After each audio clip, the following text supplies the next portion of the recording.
Il y a un truc dont, à mon sens, on parle pas assez dans le développement personnel, etc. C'est qu'à un moment, quand tu as passé ta vie à faire ce qu'on appelle du people pleasing, à savoir faire en sorte que les gens autour de toi soient bien, au détriment de ton propre bonheur à toi, de ce que tu veux par rapport à ce que eux veulent, c'est que tu vas ressentir énormément de culpabilité à partir du moment où tu mets tes propres besoins en premier.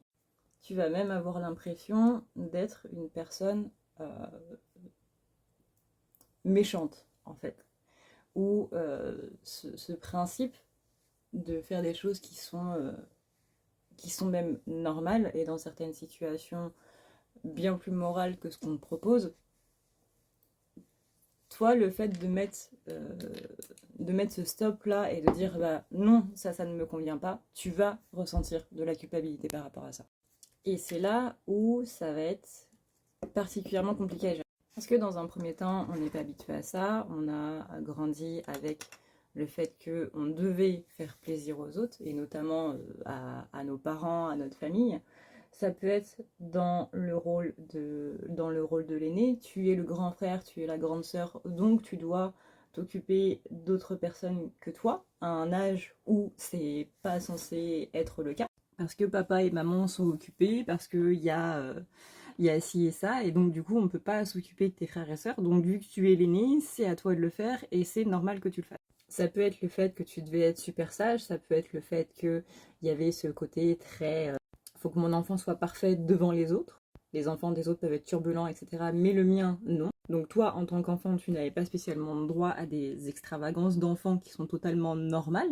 Eh bien, tout ça, cet été, un petit peu interdit. Et il y avait vraiment ce côté très, mon enfant est parfait et doit être parfait devant les autres et doit être parfait pour moi. Ça se voyait notamment quand vous receviez des gens et que c'était sois sage, ne fais pas de bêtises, ne me fais pas honte, comme on l'a vu dans la vidéo sur la blessure d'humiliation dont j'ai parlé il y a quelques jours ou quelques semaines. Et tout ça fait que toute ta vie entière tourne autour de il faut que je fasse plaisir aux autres et il faut que les autres soient bien en ma présence.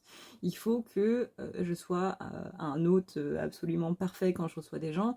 Il faut que les gens se sentent bien. Il faut que quand ils sont avec moi, ce ne soit que des bons moments, que des bons souvenirs parce que c'est comme ça qu'on t'a inculqué, comme ça qu'on t'a un petit peu formaté, si on peut dire ça comme ça. Comme ça qu'on t'a éduqué, quoi. Donc pour toi, en tant qu'adulte, le problème qui va se poser, c'est que ces schémas-là, bah, ils vont continuer, quoi. Donc on va travailler sur soi pour justement éviter d'être dans le people pleasing. Sauf que, encore une fois, à chaque fois que tu seras confronté à ça, dans un premier temps, avant que ce soit vraiment un réflexe qui se mette en place, et même si c'est déjà le cas, le souci, c'est que la culpabilité, elle va revenir en mode oui, mais finalement, ce que cette personne me demandait, c'était peut-être pas si énorme. Je peux effectivement faire des concessions, je peux. Tu vois, on est un petit peu dans le truc de finalement, est-ce que je peux pas faire plaisir à cette personne-là au détriment de ce que moi je veux, de ce qui est bon pour moi, etc., etc. Et ce schéma-là, c'est le plus compliqué à retirer. C'est celui dont on parle un peu moins, parce que forcément, on dit oui, c'est pas très cool d'être dans le people pleasing parce que du coup tu t'effaces et tu t'enlèves tout ça, etc. Mais on parle un peu moins de la culpabilité qui est du coup associée à tout ça. Et, euh, et quand ça vous tombe dessus, ça peut être un petit peu pas cool. Parce que vraiment, il y a ce truc de finalement, c'est moi le méchant parce que bah, j'accorde pas ce truc à cette personne-là. Elle a de bonnes raisons de me dire ça ou quoi que ce soit. Peut-être qu'effectivement, je devrais faire un effort, faire des concessions, me sacrifier, etc., etc. Alors que la réponse, c'est même pas oui et non, c'est que c'est à vous de voir à ce moment-là ce que vous avez envie de faire. Mais dans un premier temps, essayez de voir les choses de manière factuelle. Est-ce que ce qu'on me propose est moral ou non, dans un premier temps? Est-ce que c'est quelque chose dont la personne peut se passer ou pas? Est-ce que c'est quelque chose sur moi, effectivement, je peux faire une concession ou non? Et c'est comme ça que vous allez voir. Mais ne laissez pas cette culpabilité vous faire faire des choix qui ne sont pas justes pour vous. Ça me paraissait important de faire cette vidéo-là parce que vraiment en ce moment, les gars, avec toutes ces planètes qui sont en rétrogradation, c'est extrêmement compliqué et vous êtes testé sur un petit peu tout en fait. Mais quand je vous dis tout, c'est vraiment tout. Et ça me paraissait important de vous faire cette vidéo-là parce que, bah, mine de rien, en ce moment, on est quand même pas mal testé, quoi. Parce que oui, on les connaît, les trucs de l'univers va vous envoyer des tests pour voir si vous avez bien travaillé par rapport à ça, s'il y a encore ça à travailler, quels sont les blocages que vous avez encore, etc., etc. Donc en soi, cette culpabilité, elle est pas là pour rien et elle est là justement pour vous dire, bah effectivement, t'as ça à travailler. Maintenant, la question, c'est comment on travaille une culpabilité. Parce que c'est bien beau de savoir que la culpabilité, elle est présente, mais si on ne sait pas comment la bosser, bon, vous allez me dire, bah, merci de l'information, mais qu'est-ce que j'en fais? Dans un premier temps, rappelez-vous que si vous avez dit que vous donniez la main, vous ne donnez pas le bras. Rappelez-vous aussi que, en général, on a tendance à trouver des excuses aux gens et à leur dire oui, mais il y a ça à prendre en considération et, euh, et voilà quoi. Mais est-ce que vous prenez le temps de vous trouver des excuses pour vous-même? C'est-à-dire que si, en gros, une personne vous demande un service pour quelque chose, et que cette personne surenchérit encore, par exemple, ouais, est-ce que tu pourrais m'aider par rapport à ça, s'il te plaît, me déposer à cet endroit-là, etc. Et que vous avez juste le temps de faire ça, et qu'ensuite vous devez partir sur autre chose, bah oui, je veux bien t'emmener là-bas. Par contre, moi, juste après, il faut que je file, j'ai mes enfants à aller chercher, j'ai le repas à préparer, ou il faut que je parte parce que j'ai un rendez-vous ou quoi que ce soit, bref. Ou alors simplement parce que vous n'avez pas envie. Ça marche aussi.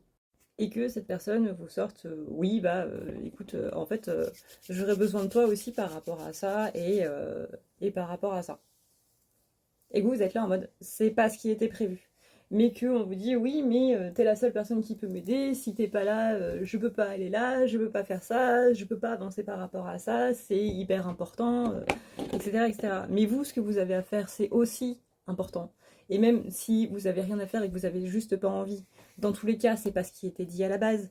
Et que au bout d'un moment, vous pouvez pas être le taxi de tout le monde. Là, dans cette situation-là, c'est un taxi, mais dans d'autres situations, ce sera autre chose. Et vous aussi, vous avez des choses à faire. Vous aussi, vous avez des trucs à débloquer. Vous aussi, vous avez des factures à payer. Vous aussi, vous avez des impératifs à faire. Vous aussi, vous avez une vie à gérer, tout simplement. Et que ce temps-là que vous allez donner pour cet ami à l'emmener à gauche et à droite, vous ne pourrez pas le faire pour vous. Pour vous accorder du temps pour vous-même, que ce soit simplement jouer aux jeux vidéo, ou que ce soit lire un livre sur votre canapé ou dans votre lit, ou peu importe. Ça, on se dit trop, ouais, mais ça, je peux me mettre de côté parce que cette personne-là, elle en a trop besoin. C'est comme ça qu'on arrive à des burn-out. C'est comme ça qu'on arrive à des moments de saturation parce que justement, tout le temps qu'on est censé nous accorder à nous-mêmes pour nous faire du bien, et encore une fois, ça peut même pas être aller chercher les enfants à l'école, ça peut même pas être j'ai un rendez-vous super important à faire ou quoi que ce soit. Juste, les gars, lire un livre, s'accorder du repos dans son canapé, se faire une sieste ou quoi que ce soit, c'est du temps pour vous. Et ce temps que vous donnez aux autres n'est pas du temps que vous donnez pour vous. Et c'est important. C'est important pour votre santé mentale.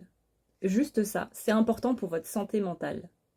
Et ça, c'est la meilleure des raisons qui existent au monde. Votre santé mentale. Donc non, le fait de dire non, bah, je pourrais pas t'emmener là, ou quoi que ce soit d'autre, c'est un exemple, encore une fois, vous adaptez à n'importe quelle situation qui vous est arrivée récemment. Non, vous n'êtes pas le méchant, non, vous n'êtes pas le monstre de l'histoire parce que vous mettez vos limites, ou parce que vous arrêtez de dire oui à tout, et que vous arrêtez de dire aux gens, écoute, le but à la base c'était la main, tu me prends jusqu'au coude, voire jusqu'au cou.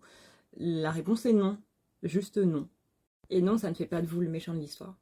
Vous savez, la phrase trop beau, trop con, et ben moi je la trouve vraiment très conne comme phrase. Parce que c'est pas à nous de se sentir mal d'être gentil et d'être dans la bonté, c'est aux autres de se sentir mal d'en profiter. Donc quand c'est stop, c'est stop.